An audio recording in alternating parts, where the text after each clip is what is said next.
माननीय चंद्रशेखर बावनकुळे साहेबांवरती त्यांच्या शारीरिक व्यंग्यावरून, रंगावरून, शारीरिक ठेवणीवरून तुम्ही बोलला. अरे परमेश्वरासमोर आम्हाला जर ऑप्शन फॉर्म भरायचा असता तर आम्ही रंग गोरा मागितला असता. उंचा पुरा मदनाचा पुतळा अशा पद्धतीचा अशा घरामध्ये आम्हाला जन्म दे म्हणून आम्ही देवाला एखादा ऑप्शन भरून दिला असता ना.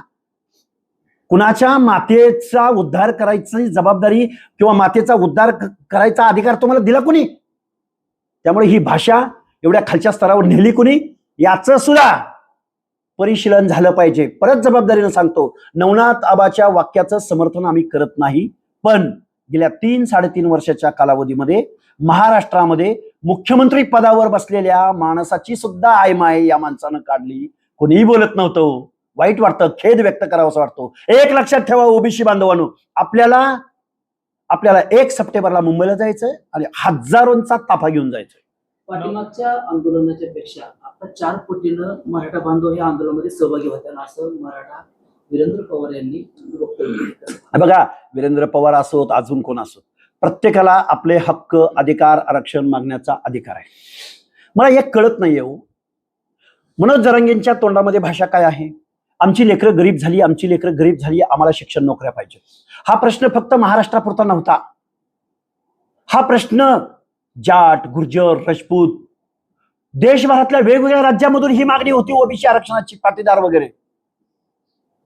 मग केंद्र सरकारनं विचार केला या गोष्टीवर. जबाबदारीनं ऐका बांधवांनो, माझ्या मराठा बांधवांनो, हात जोडून विनंती आहे तुम्हाला. नरेंद्र मोदी साहेबांनी 103वी घटना दुरुस्ती केली. इकॉनॉमिकल विकर सेक्शन, गरिबांसाठी सुद्धा आपल्याला आरक्षण दिलं पाहिजे.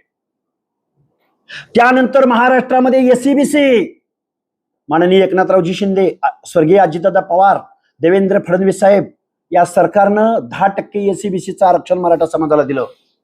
केंद्राचं घटना दुरुस्ती करून दिलेलं आरक्षण ते 10%, ईडब्ल्यूएस, इकॉनॉमिकल विकर सेक्शन. महाराष्ट्राचं एससीबीसी स्पेशल कायदा करून महाराष्ट्राच्या भौगोलिक महाराष्ट्र राज्यामध्ये 10% एससीबीसीचं आरक्षण. नाही नाही नाही नाही नाही नाही, मला ओबीसी मधनं आरक्षण पाहिजे. मला का टास आहे? कारण गावगाड्यामधला ओबीसी कुठेतरी सरपंच होतोय, कुठेतरी पंचायती मेंबर होतोय, कुठेतरी एखादा झडपी मेंबर व्हायला लागला होता, कुठेतरी एखादा जिल्हा परिषद अध्यक्ष व्हायला लागला होता. आता नाही होणार.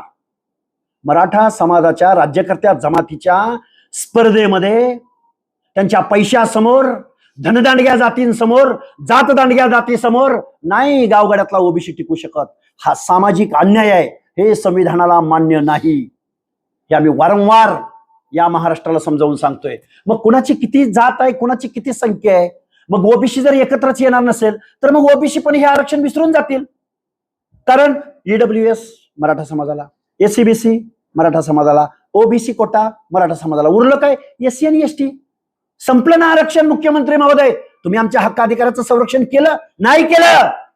म्हणून तर हा अट्टास आहे, म्हणून तर हा आक्रोश आहे, ओबीसींचा आक्रोश आहे. आणि मराठा समाजाची जात दांडगी, जातीच्या अहंकाराची भाषा आहे. आमच्या विरुद्ध बोलता, ओबीसींच्या विरोधात बोलता. छत्रपती शिवाजी महाराजांच्या स्वराज्यासाठी जीवाची कुर्बानी देणाऱ्या बलुतेदार, आलुतेदार, भटक्या माणसांच्या विरोधात बोलता. बेहरजी नायकाच्या बेरड बेडर रामुशाच्या विरोधामध्ये बोलता. चित्रकथी समूहाच्या विरोधात बारुडकार, भराडी, वासुदेव, गोंधळी या माणसांचं तुम्हाला आरक्षण पाहिजे. अरे पालामध्ये राहतात, पालामध्ये. अहो वतनदार, अहो देशमुख, अहो पाटील, अहो चौगुले. कुणाचं आरक्षण मागताय? कुडमुड्या जोशाचं? कुणाचं आरक्षण मागताय? मेंढपाळाचं? कुणाचं आरक्षण पाहिजे तुम्हाला? या सगळ्या लोकांचं? हा सामाजिक न्याय आहे का? हे संविधानाला अपेक्षित आहे का? मुख्यमंत्री पदावर बसलेल्या माणसांनो, तुम्ही ओबीसींच्या हक्क अधिकाराचं कायनात समुद्रात बुडवलेले आहे. राजकारण तुम्हाला लखलाभ. ओबीसी बांधव ज्या दिवशी मुंबईला निघेल, मुंबई चक्का जाम झालेला असेल मुंबईचा. खूप जबाबदारीने बोलतोय मी. कारखानदाराचा पोरगा नाही, मी आमदाराचा पोरगा नाही, आम्ही खासदाराची पोरं नाही. पण गावगाड्यातला ओबीसी एक झाल्यानंतर तुम्हाला ओबीसींची ताकद काय हे आम्ही तुम्हाला दाखवून देऊ. लक्ष महाराष्ट्राचं सरकार असेल, ज्याने बेकायदा GR काढले, जो 2 सप्टेंबरचा GR निघाला, जो कास्ट स्क्रुटिनी समिती रद्द करा म्हणणारा प्रसाद लाड सारखा रिश्वतखोर आमदार, राधाकृष्ण विखे पाटला सारखा ओबीसीच्या हक्क अधिकारात, ओबीसीच्या आरक्षणाच्या ताटात माती मिसळणारा विखे पाटलासारखा ज्येष्ठ मंत्री, तुला लगा मुख्यमंत्री पदाची स्वप्न पडतात काय? आता परत म्हणाल भाषेचा स्तर घसरला. हा आमचा आक्रोश आहे. अरे शिव्या आम्ही द्यायला पाहिजे होत्या.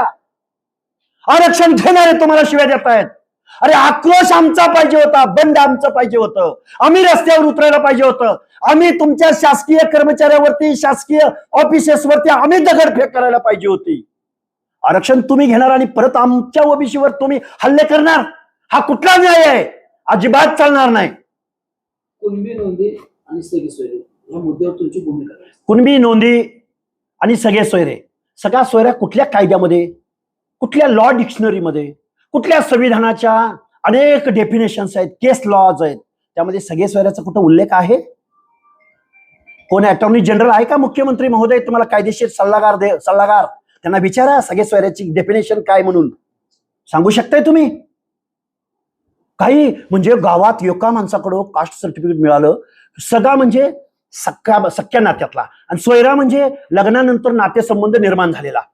मग एखाद्या मुलानं जर सवर्ण जातीतल्या, ब्राह्मण समाजातल्या, मारवाडी समाजातल्या, जैन समाजातल्या मुलीबरोबर लग्न केलं अथवा मुलाबरोबर लग्न केलं तर सोयर संबंधानं त्यांना पण तुम्ही आरक्षण देणार? काय फालतूगिरी आहे राव. काय मागणी करावी याची सुद्धा अक्कल नसावी या माणसांना. गेल्या 3.5 वर्षापासून संविधानाची भाषा बोलतोय, कायद्याची भाषा बोलतोय. गाव वगड्यातल्या 18 पगड जाती उठल्या पाहिजेत, आपल्या हक्क अधिकारासाठी जागृत झाल्या पाहिजेत. हा देश आपला आहे. या देशामध्ये तुमच्या मताला जेवढी किंमत, जरांगेच्या मताला 5 मताची किंमत आहे आणि आमच्या मताला 1 मताची किंमत, असं बिसं काय आहे का जरांगे? 25 आमदार पाडायला चालला काय तू? 25 आमदार पाड, आम्ही 100 आमदार तुमचे मातीत गाडले वाचून राहणार नाही, एवढं लक्षात ठेवायचं. प्राध्यापक लक्ष्मण हाटींचा नेमका जरांगेंना विरोध का आरक्षणाला? आतापर्यंत काय बोलतोय? कोण आहे जरांगे? काय माझा काय बांधायला बांधाय का त्याचा? काय संबंध माझा आणि त्याचा? ही लढाई महाराष्ट्रातल्या 60% लोकांची लढाई आहे. शेकडो वर्ष ज्यांनी सामाजिक दुजाभाव स्वीकारला, पत्करला, सामाजिक अन्याय सहन केला, त्या मायक्रो छोट्या घटकांची लढाई आहे. अरे त्यांच्या बाजूनं महामानव बाबासाहेबांनी 340व कलम लिहिलं, महात्मा ज्योतिराव फुल्यांनी त्याच्यावरती काम केलं, राजर्षी शाहूराजांनी 1902 साली रिझर्वेशन पॉलिसी आणली. पण त्यानंतर तुम्ही काय केलं? बहुजन म्हणून आमची मतं तुम्ही लाटली.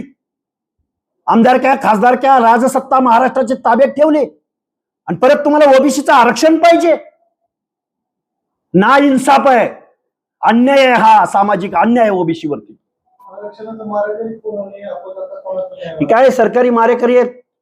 सरकार जर आमचं ऐकणार नसेल तर महाराष्ट्रातला ओबीसी जनतेच्या दरबारात जाईल, बॅलेटमध्ये जाईल. कारण आता डिजिटल जमाना आहे.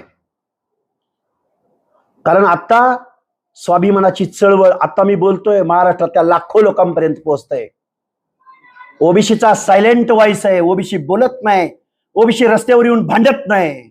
म्हणजे त्यांच्या मताचा अधिकार तुम्ही काढून घेतला नाही. एवढं आमदारांनो, खासदारांनो, मंत्र्यांनो, मुख्यमंत्र्यांनो ध्यानात ठेवा, आम्हाला सुद्धा मताचा अधिकार आहे. ओबीसी ज्या दिवशी पेटून उठेल ना, तुमच्या डिपॉझिट जप्त झालेले असतील, एवढं मी जबाबदारीनं तुम्हाला सांगतो. कुठलं टिकाऊ आरक्षण दिलंय ना केंद्रानं? मंडल आयोग 9 जजेसच्या खंडपीठासमोर ताऊन सुलापून निघालंय ना, केंद्रानं दिलंय ना. अजून काय करायचंय केंद्रानं? केंद्रानं ईडब्ल्यूएस इकॉनॉमिकल विकर सेक्शन संविधानामध्ये तरतूद नसताना 103वी घटना दुरुस्ती करून दिलंय ना. ईडब्ल्यूएस नकोय. ईडब्ल्यूएस मध्ये 10% 8.60% आरक्षण फक्त मराठा समाजाने घेतलं होतं. एवढा मोठा लाभ सोडून मनोज जरांगेला मागासांचे आरक्षण, इतर मागासवर्ग, अदर बॅकवर्ड क्लासेस का पाहिजे हो? गोरगरिबाच्या झोपड्यातला घास का पाहिजे मनोज दादाला? कळलेलं नाही आम्हाला हे.